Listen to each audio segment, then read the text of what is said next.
You're an entrepreneur. You're a leader. You're a high-performance individual. But many of you are so busy, you're thinking about today only. But what about tomorrow? This is the Alchemist Lounge.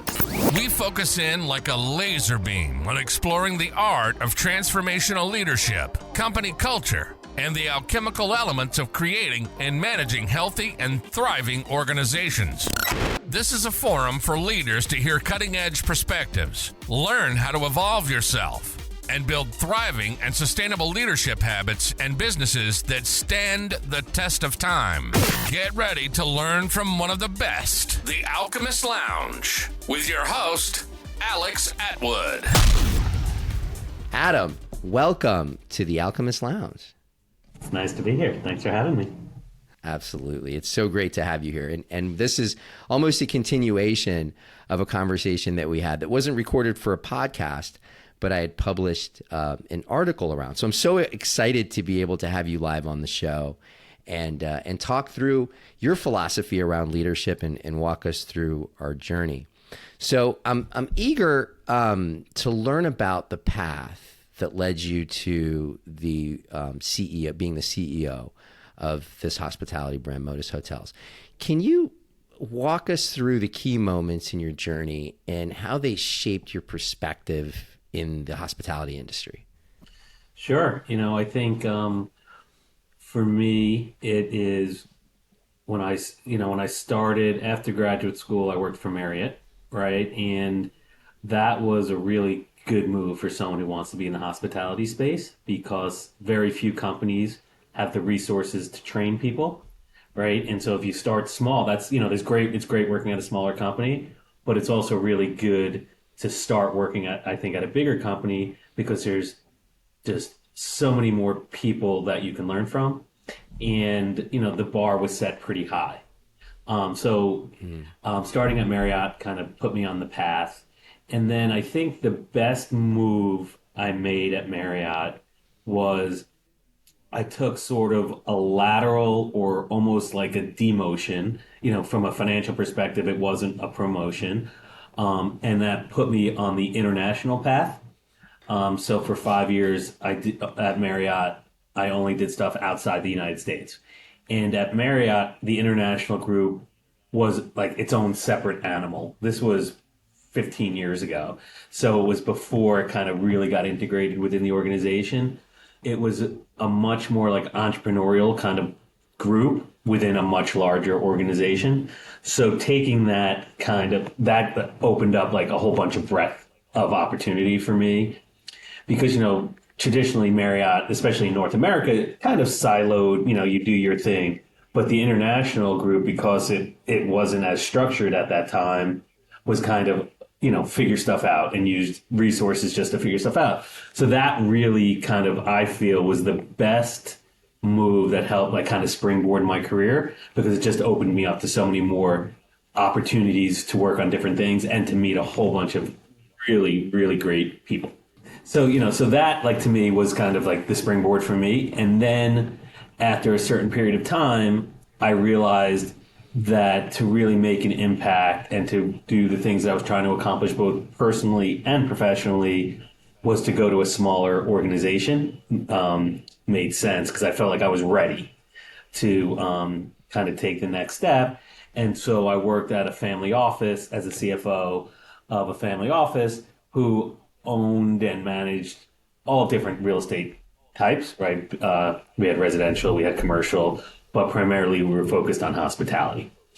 And that was kind of like a 180, right? Go from having like being at, a Fortune, whatever, 100, 200 company, whatever Marriott is, to a much more entrepreneurial kind of smaller environment where it was like, at Marriott, if I had a question on whatever, a legal question or a tax question, I just picked up the phone and I asked someone who was, on a floor below me.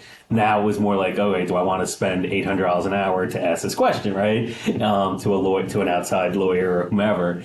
But it was such a great experience, right? Because we were really starting, though the company was well established, it wasn't at the quality that we needed it to be to accomplish what we were trying to accomplish or to be kind of what we wanted to be a part of.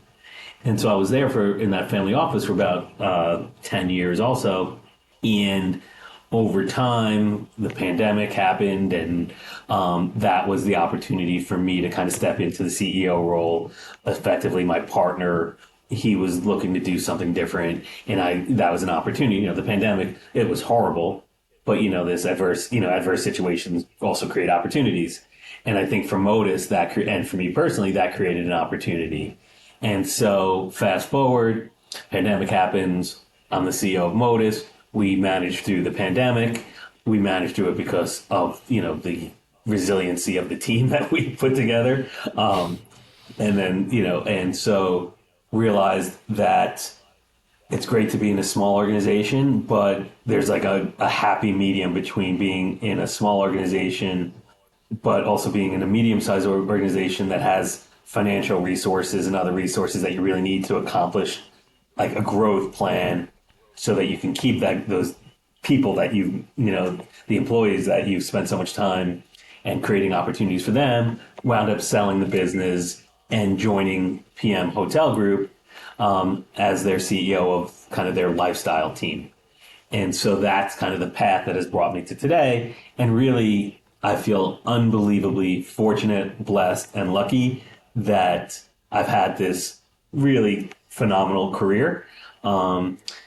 And so, the thing that everyone always tells you, and it's so true, find the industry you want to be in, surround yourself with good people, and like life's pretty good. And that's really, what I've been really fortunate on. Yeah. Yeah. Well, thank you for that journey. So, Adam, when you're talking about your journey with Marriott, I've done business with Marriott in the past for many years. They're a very polished organization. They have incredible sets of process and procedure, and they do quite a bit, in the realm of intrapreneurship. And it sounds like what you had when you took the road less traveled is an experience on the international side. Tell me a little bit about that experience a little bit more. How did that sort of cultivate leadership working in a large Fortune, 500 or 100 company, whatever it is, but having the ability to have a malleable type of situation where you can actually build?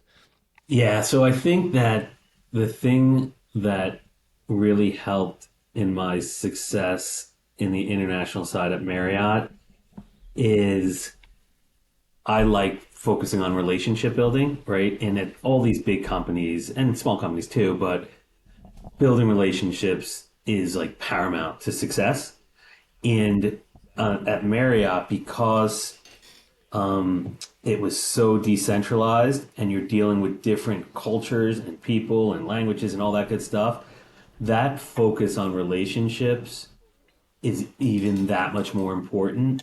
And so, we had a great team of leaders within the international side because we weren't under the full, like US Marriott where everyone has kind of this role and this role and this role. We were able to kind of use our experiences to figure things out because there wasn't the blueprint for every single thing that we're doing, like, kind of typical Marriott North America was or is. So really, it was just like the perfect time to be in the perfect spot. Yeah. And you actually called it a demotion, right? And many people would see that as being, if you're not, moving up financially, then that equates to a demotion. But what I heard was that your motivator was to be able to expand, and you valued the ability to create and the ability to work in an environment of somewhat, uncertainty, which really is what fueled what it feels like is your entrepreneurial spirit. Tell me a little bit about how the work at Marriott led you to working in the family office and actually sort of taking the helm of the hospitality division there. Yeah, I think that you're right. Like financially, it was a demotion, but from the experiences, it was a promotion, and like a title perspective. But from the experiences and the people and that I met, and it was totally a promotion. So I think that that's important to keep in mind. But what happened is, to be the CFO of a small organization, you need to know a little bit about a lot of things. And because on the international side at Marriott, we didn't have an SOP for everything, I needed to know a little bit about a lot of things. And then the other thing that I think it requires is really knowing what you don't know. Like, so on the international side, let's just say it would be, I know I don't know what the labor laws are in the UAE, for example, right? I have no idea what they are, but you have to know that that's a blind spot and a risk area, right? And so it's like, how do you surround yourself with experts that know these things?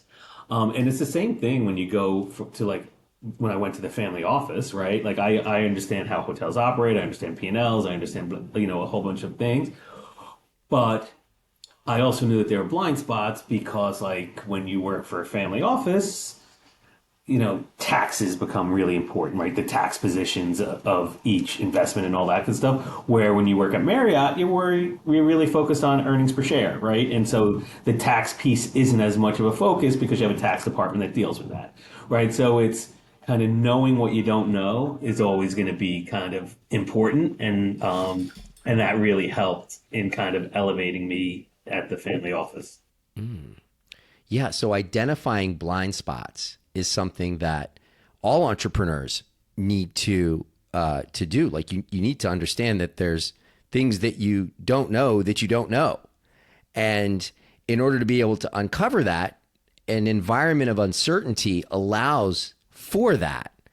And what's interesting here is, and what we discussed during our last conversation that prompted my last article was that sort of vulnerability in leadership has been something that you've been cultivating a long time. And what I'm hearing is there's a sense of vulnerability that that goes into taking that sort of challenge, and being at the helm and saying, hey, I don't know, right? And so let's gather together and let's figure this out as a group. Does that sound like something that you feel is is really crucial in terms of your style of leadership? Yeah, I mean, I think to be a successful leader, you need to be authentic, right? You need to really know who you are and not put on like a false bravado, because eventually kind of one, people see through it, but you can't be your best self if you're not your authentic self.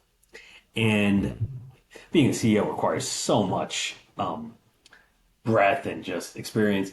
There's no way I could have every experience required. And I don't know how you can be true to the team that you put together, unless you're vulnerable. And eventually they'll see through it, and it just create this weird dynamic. So for me, like being vulnerable is not something I think about or not something like I intentionally try to be. It's just kind of who I am. Yeah, and that is authenticity, which is undoubtedly a key ingredient in the recipe for your success.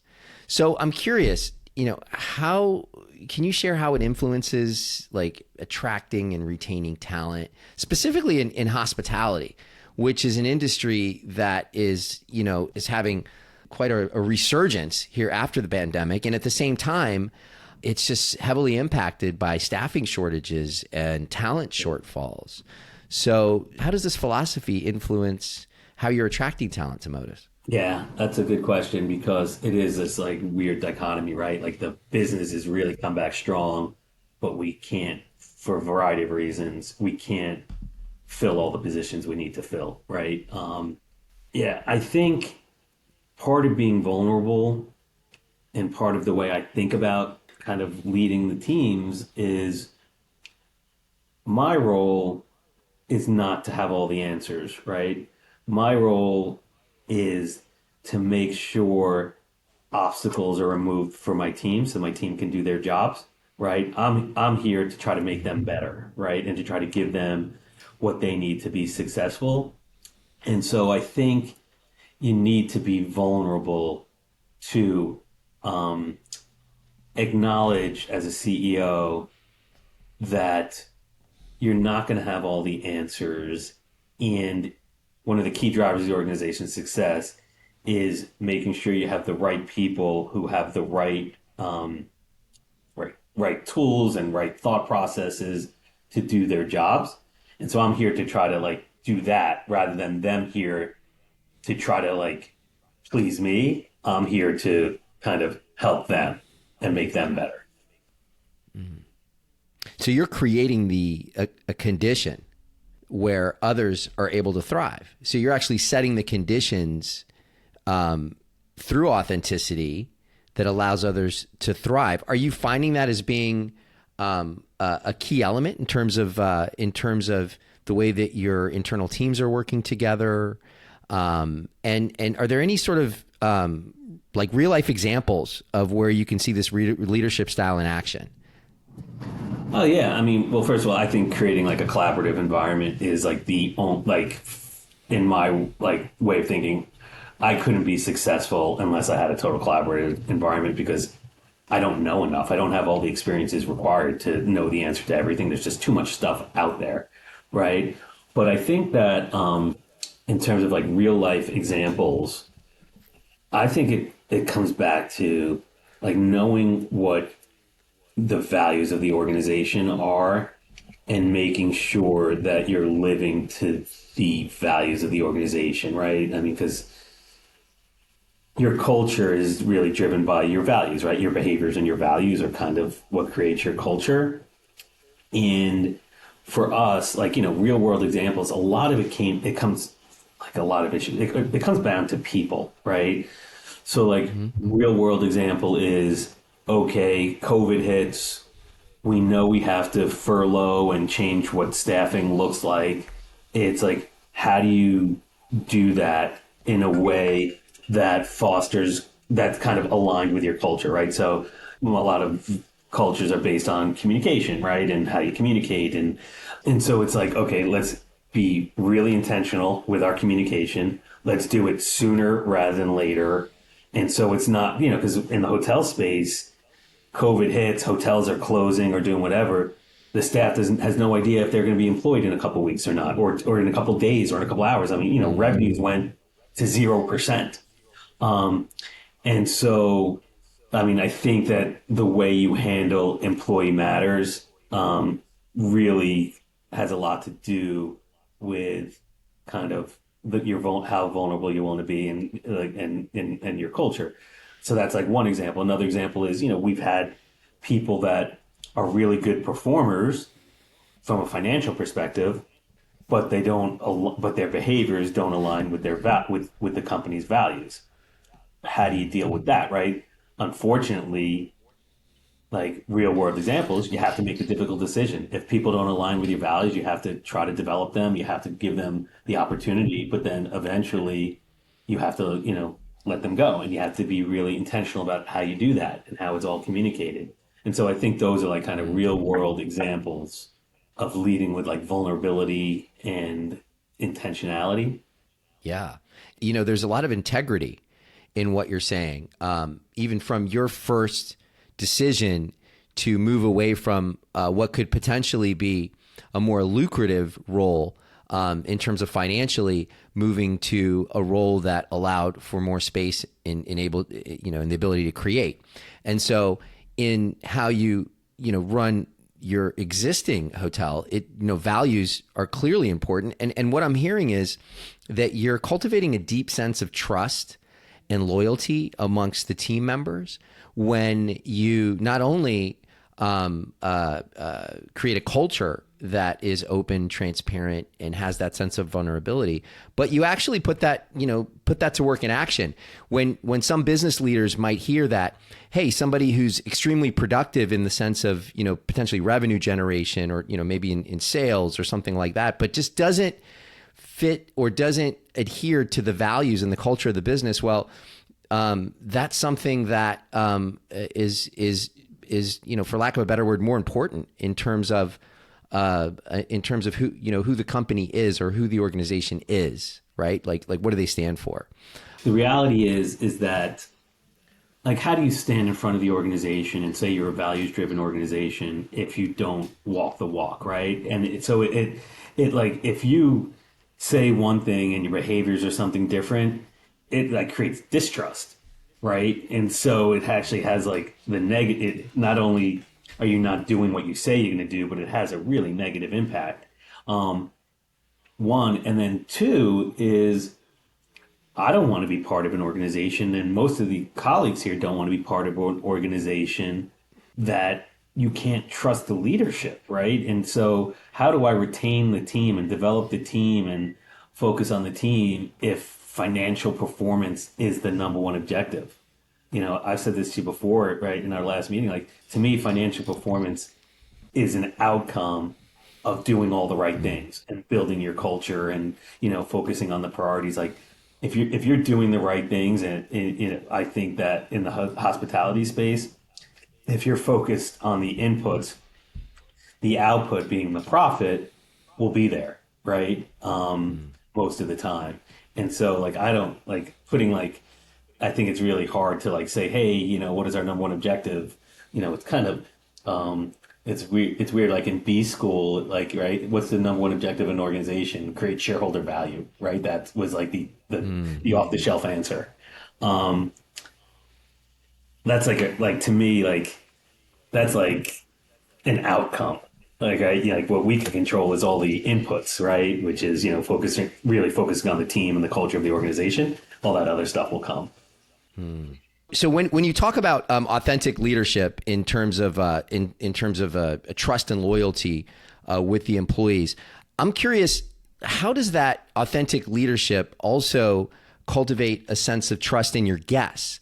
In other words, how does your style of leadership impact the guest experience, which we all know in the hospitality world is the key?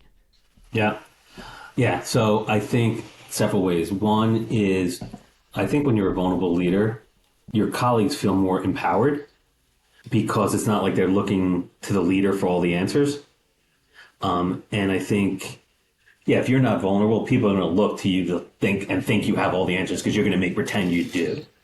And so I think from a guest experience perspective, it empowers the colleagues to not have to like go ask for permission, to try different things, to have an entrepreneurial mindset, and to be creative.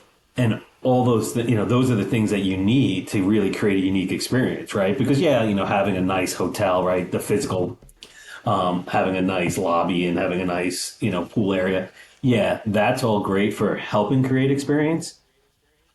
But if you don't have the colleagues that can really pull it through, you got nothing, right? Then you have a barely not a good guest experience. And so I think when you're a vulnerable leader, one is you can get better colleagues, right? Because people want to work for vulnerable leaders. They don't want to work for someone who thinks they know everything. And then two is these kind of talented colleagues who you have a better chance to retain and develop also feel empowered. So it's like all those things that you need to create the guest experience. Absolutely. When you have team members that have built that sense of trust and loyalty and a sense of, sort of a familiar, of not a familiar, but a familial type of atmosphere, then, it fosters, transparency and creativity. Those employees and those team members are willing to speak up. And there's a sense of belonging that you have when you're in that sort of community or that sort of workplace, where that sort of sense of belonging and support translates to the guests. And I would say it's so important in the hospitality industry to have team members that feel supported, feel comfortable, feel like they're part of something bigger. And I think the guests will also experience that as a result. So that's brilliant, and I totally get it. I was looking at the Modus Hotels website, and I noticed it says conscious capitalism, and it reminded me of a conversation I had with Robert Jordan, who's one of the collaborators around a business book called "It Starts with No," one of the most popular business books. ever written. And one thing he said was that the nomenclature capitalism assumes that it's all about capital, right? It's all about what you had just mentioned, shareholder value. Mm-hmm. So I'm wondering, when you hear conscious capitalism, can you shed some light on this philosophy? And how does it intertwine with Modus's mission and core values? Yeah, I think that's a good question. I think that from a Modus perspective, it's doing the right things, whether it be for the planet, for the environment, for our future, right? And being intentional about it and putting I guess from a capital, you can make money off doing that.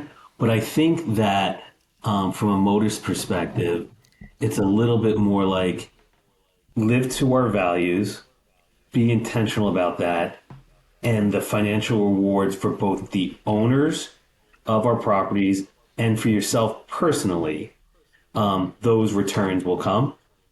So I think that, there's kind of two ways to look at it from like a hotel perspective, right? One is like how the colleague views it for themselves. And, as long as you reward and incent the proper behaviors, I think, you can create that from the colleague's perspective. And then from like third party owners, sometimes it's hard, but I think that we have such a good track record from, from being a values-based organization and then generating outsized returns that it kind of sells itself. But I think that's how I look at it from like the Modus conscious capitalism perspective. Yeah, no, I totally get it. So again, it goes back to the revenue, the abundance, the ability to make a profit coming from a thread of consciousness and intention in how you and how the hotel operates from its ethos, right? So It's almost like there's an intention, there's a consciousness that's built into the DNA, the fabric, and that then results in abundance in the form of revenue, in the form of capital. Yeah, you had said earlier about how guest experience is integral, right? And that's what Modus focuses on. And being intentional with who you hire, right? It's creating incentives to create that unique experience, whether it be like, hey, if your name is mentioned on TripAdvisor, you get $10, right? So that you create the rewards for the team. And then, hey, you look at TripAdvisor, let's just say as an example, and if you're in the top 5, let's say in TripAdvisor, there is no doubt it is highly correlated to kind of your RevPAR index, especially when there's like leisure travel on the weekends. And so like for us, we focus on our balanced scorecard. Part of it is like guest reviews, right? On TripAdvisor. And that's part of how people are compensated. And so if you kind of create kind of the alignment of incentives for what you're trying to accomplish, and then you hire intentionally and you have, the right tools and training and all that, you really get, that's how, like from what we've seen is we can get outsized returns for our owners. Yes, absolutely. A result of guest experience, a result of working on the inside of the business in terms of cultivating that culture. That's brilliant. So a couple of final questions. I'd really like those that are out there, either leaders or those that are potentially in circumstances where there's practical measures that need to be taken in order to strive like a balance between ensuring that employees are supported and taken care of, and at the same time making sure that there's success in the business, right? So are there any like practical things you would have leaders take on now that could sort of strike that balance? Yeah, I mean, well, I think you have to have metrics in place, right? You have to have goals in place, and some of those are financial metrics, and some of them aren't, right? It may be, hey, part of your development plan is, to learn a different skill outside of your department, right? Which is just developing someone, and which is making them a better leader. But also part of your plan is you need to get 5 more customers or clients or something like that, obtain 5 more clients or something like that. Like, so I think there needs to be a balance of certain financial metrics and then certain non-financial metrics that the colleagues are kind of developed to do.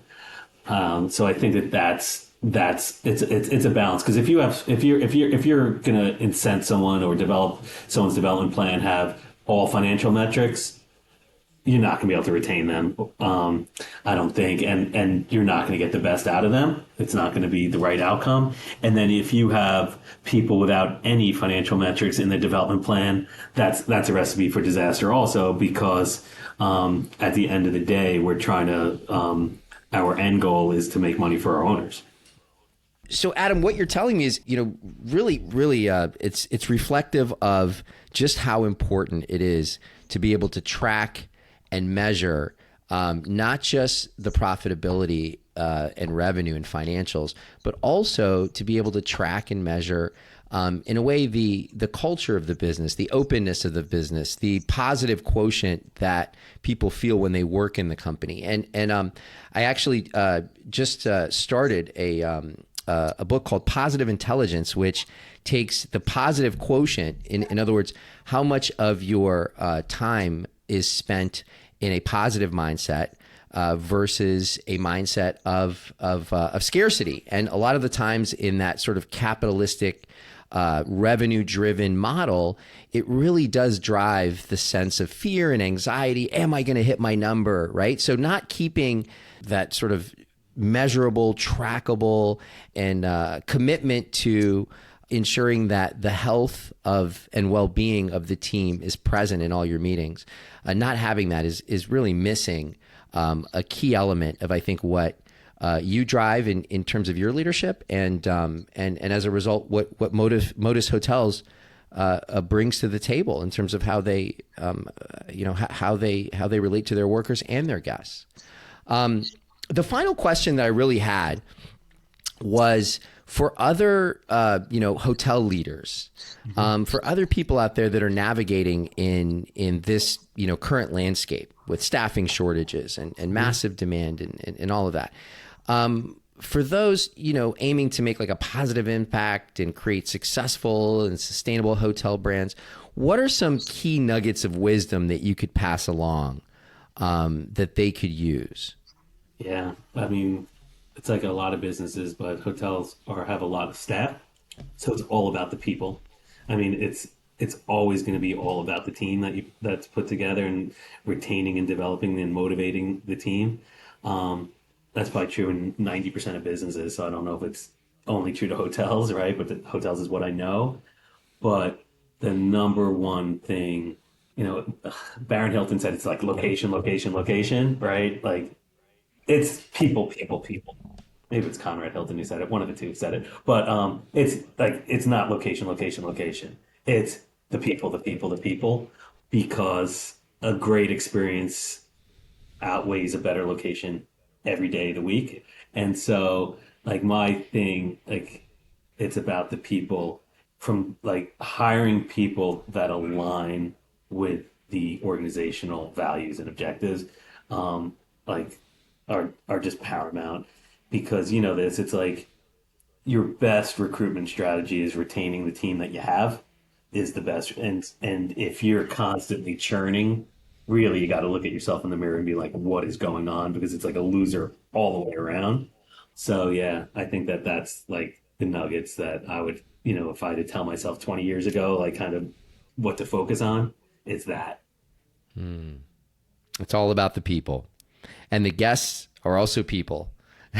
So it really is all about the people. Yeah, I mean, that's the crazy thing about the hospitality industry, right? Like, I say that nothing surprises me because there's so many different people that we interact with, and then I get surprised. But yeah, I mean, this, like, I really focus on the colleagues, right? So the colleagues can focus on the guests, and the guests can have great experiences, right? And that's the recipe for, building a great organization like Modus. Well, first, I want to, first of all, thank you. It's not often that a CEO is so vulnerable, so open, so transparent, and so easy to talk to. And so just based on the interaction here, I can already get a sense of how the people under your leadership have a sense of comfort. They have a sense of support. They know that leadership is there to listen, not to make mandates. And it absolutely comes through when we, have a conversation with you, whether it's in a podcast, and I'm sure that it comes through in your leadership style. And thank you for holding the torch, kind of bearing the light for what future leaders, not just in the hospitality industry, but really in all industries, should look towards in terms of really being transparent, truly transparent, vulnerable, be themselves, and allow for the members of their organizations to do that as well. And that just allows for such creativity, and more importantly, it allows for a space where harmony is present, and guests will absolutely experience that, right? So I agree. Yeah. So thanks so much for your time today, Adam. I really appreciate what you're doing in the space. For those that are interested in potentially reaching out to you or learning more about you, what's the best way for them to reach out? Oh, email me, Gollance@modushotels.com. Awesome. Thanks so much for your time today, Adam. And we'll see you soon again on the lounge. You've been listening to The Alchemist Lounge. We hope you've enjoyed the show. If you did, make sure to like, rate, and review. And we'll be back soon. But in the meantime, find Alex on LinkedIn and Twitter at Alex Atwood, and on Instagram at AlexAtwood_coaching. See you next time on The Alchemist Lounge.